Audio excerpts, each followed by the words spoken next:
कानपुर से अफसोसनाक खबर, जहां एक हादसे में 3 अफराद की मौत हो गई है, एक शख्स जख्मी हुआ है। कानपुर के हरीमपुर इलाके में सुबह एक मकान की छत गिरने के नतीजे में एक खातून और 2 मासूम बच्चों की मौत हो गई। इस घर का एक फर्द अस्पताल में जिंदगी और मौत की जंग लड़ रहा है। लेकनगंज थाना क्षेत्र के अंतर्गत रिजवी रोड में एक जर्जर मकान जो काफी पुराना हो चुका था, उसकी छत गिर गई, जिसमें एक बड़ा हादसा हो गया। उस हादसे के दौरान 3 लोगों की मौत हो गई, जिसमें 2 बच्चे और एक महिला की मौत हो गई। यहाँ पर मोहम्मद राजू का परिवार रहता था, जो मजदूरी करता था और अपने परिवार का लालन पोषण करता था।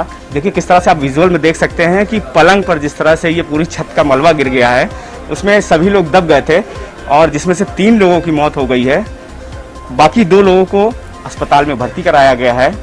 पुलिस ने यहाँ पर रेस्क्यू कार्य किया और उसके बाद मलबे को निकाल कर बाहर किया और यहाँ के जो इलाकाई लोग थे इस काम में शामिल थे। और साथ ही जब यहाँ पर मकान गिरा है तकरीबन सुबह 5 बजे, लोगों को पता नहीं चल पाया, लेकिन उस वक्त नमाज का वक्त था, लोग निकल रहे थे, तब उन्हें जानकारी हुई।